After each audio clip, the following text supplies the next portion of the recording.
people love us doesn't mean they understand what it feels like to live with MS. I'm talking to Katie Sloan, host of the MS podcast Misunderstood, about how to make others understand what it's like to live with an unpredictable chronic condition and how we can set ourselves up for success when traveling and visiting with our loved ones during the holidays and, frankly, even the rest of the year. So listen in. Okay, so Katie, one of the things we wanted to talk about was what do we do when other people don't understand MS, right? Yes. How do we go about that? Tell me a little bit about your approach. Yeah. And first, before we do that, I do want to share just a little bit of data for what people say about the holidays, because I think it's important to kind of root ourselves in that. And conservatively, 62% of us describe holiday stress as very elevated or somewhat elevated, with only 10% of people reporting no stress, no additional stress for the holidays. So often people do naturally feel a little more stressed this time of year. And the top stressors that people talk about are expectations of time, energy requirements, and finance management. So we want to address kind of all of those today, and we'll do that through the lens of MS. And so, yes, the first thing we are going to talk about is helping others understand MS.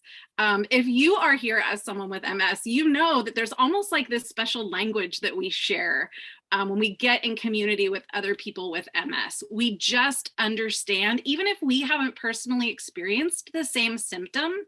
And so it's this really special shared community. But it's not fair to expect others to understand who don't live with this disease. And this is something I'm going to be very transparent. I had to learn this. I think I expected people in my life to understand what I was facing, and they didn't. And so what do we do about that? The first thing is MS doesn't take the holidays off, no matter how much we want them to, right? And sometimes I think even just sharing that phrase with people can be really powerful. I wish my MS would take a day off, but it doesn't. So how do we get people to understand? Well, the first thing is really taking responsibility to be a self-advocate and to set ourselves up for success by sharing with people openly what we need to be successful. And once people know better, then they can do better. But if we don't ever tell them what we need, then it can get really, really tricky. And so what do we need to do? First of all, we have to be really, really clear about what we need to prevent feelings of resentment or disappointment. So the first step is reflection. What do we want most from someone if we're looking for help from them? And then reframe it rather than thinking about it in terms of a negative. He always goes to bed and doesn't help me with the dishes. If I say something like that, I'm not going to get a very good response, because the words we say, the way we say them, the body language, all communicate energy. And we really want to encourage people to help us with the things that matter to us most. So reframing and thinking about what we want and phrasing it in a way about how someone can help us is the best way to do that. So for example, with my example of, you always go to bed before the dishes are done. Well, how about saying something like, I know I'm going to be really tired at the end of the night. Would you be willing to help me out with the dishes before we go to bed? I'm probably going to get a lot more pleasant and agreeable response there. So it really starts with helping people understand the challenges we face. Maybe it has something to do with washing dishes.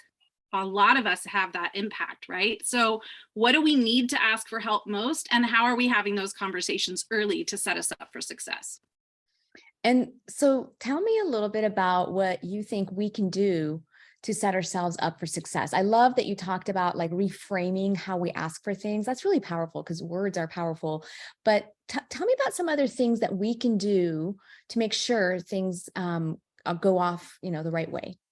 Yeah. So first of all, just really informing people of what it's like to live with a particular symptom. Everyone with MS, unfortunately, it manifests uniquely in each of us. And so that's why it's so important that we're able to articulate our needs. Again, letting people know, hey, fatigue is really a hard thing for me. Transportation is a hard thing for me. I don't like to drive after dark. all of these unique needs that we might have, bringing them up ahead of time will help kind of alleviate any of those potential misunderstandings. And sometimes for us, we may find that it's difficult to articulate what we're feeling. So there are other resources out there available, and we wanted to be sure to mention those for you today. There's a Misunderstood episode about the holidays that you can actually listen to with someone or share it with someone to have them listen to it. There's also a wonderful poet in our community, Robert Gillette. His book is called Beneath the Tracksuit. And in this book of poetry about MS, he's actually helping people outside of our community understand what it's like. And so a lot of us are starting to use his poetry to share with others so that they can better understand, because really that understanding is how we get to a place of compassion. There's also family guides through the MS Society and MSAA. So there's a lot of resources out there to help us communicate. And those resources are actually on the Truemedicine website under MS resources. So definitely check that out. And then tomorrow when we send out the email, we're going to give you a list of Katie's wonderful episodes of her podcast that support a lot of what we're talking about today. And, something I just want to reflect on, you were saying we can talk to people about what it's like to live with fatigue or low mood or anxiety or pain. And, a lot of these things are invisible, and people might look at you and say, you look fine to me. And I think one thing to keep in mind is that other people actually don't get to judge our symptoms and how we explain it. It's really our reality, and hopefully they're open to learning and listening.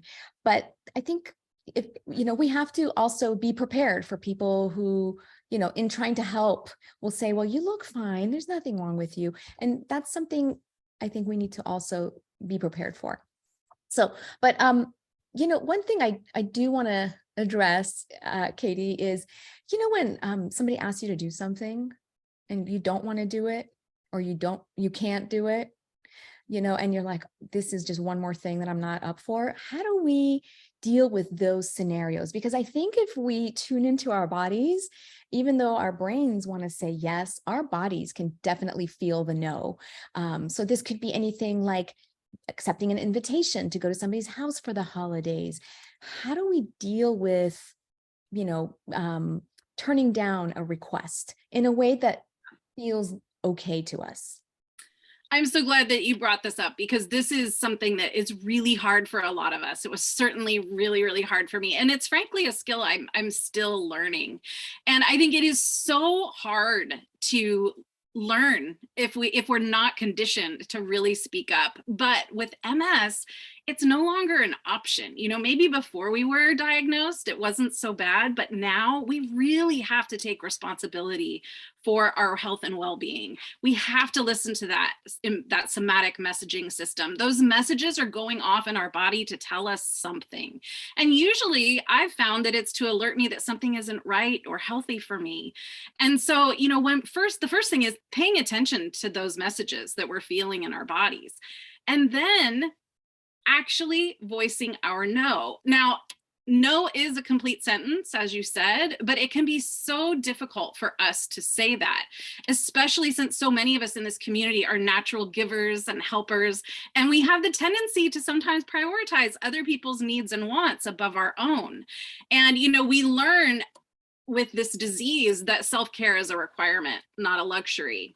And so if we don't want to accept the invitation, we can say no. We really have the permission to say no. It's easier to say no if we also say yes to something. So here's the thing. You could say to someone, seeing you is a priority. Can we FaceTime, Zoom, or meet up another day, or stop by earlier in the day, or plan a future holiday instead? Like, saying no doesn't have to be complete no. So I think pairing your no with a yes that works for you is a nice option for those of us who have a hard time saying no. Yeah, for me, it's like a happy medium where like I can feel good about it and not like keep thinking about, wow, I really let this person down, right? So let's say you do accept the invitation and you're going to go to a gathering and it might be a little bit overwhelming. How can you set yourself up for success in that scenario? Yeah, again, what the research suggests to us is, again, that communication is so important ahead of time. So we might have dietary needs, needs for rest. We may have accessibility concerns. We may need support for traveling. We may also have temperature concerns. A lot of us have these different sensory challenges. And so letting people know, because again, a lot of these things are invisible. So letting them know ahead of time, and then also, us taking some responsibility for that, bringing layers so that we can be comfortable and maintain a comfortable temperature. We can also, if we're worried and we make requests for dietary needs, but they aren't met, or we're worried they might not be met, then we can have a healthy snack earlier, something like nuts that will stay with us so that it will help us eat less during the main meal, but we'll still be able to participate with everyone. We can also think about, how are we conserving energy? Are we scheduling rest before and after? Are we traveling outside of peak times? There's so many different things, and for each of us, it's going to be unique. So therein lies the challenge, is that we each have to do this thinking and processing to find what matters most to us. And, there's something called the spoons theory, and people who have been in the chronic disease community probably know about this, but it's a way of managing your energy. So at the beginning of the day, you may think about how many spoons you have to use throughout that day. And every time you do a chore or a task, that's one spoon. So it's a way to pace yourself, to avoid fatigue and overdoing it, so that you can enjoy the things that you want to enjoy and really use your energy for that, and then rest as you need to. So, Katie, I love when we always talk about, setting ourselves up for success. It's really about having agency and feeling that we can advocate for ourselves. And it's actually our responsibility to prioritize our health, right? It's not our partner's job or our parents' job or kids. It's not our doctor's job. It's really just up to us. And we can put our expectations of what we need out there in a way that's well received. So I think using words is in the right way is really helpful.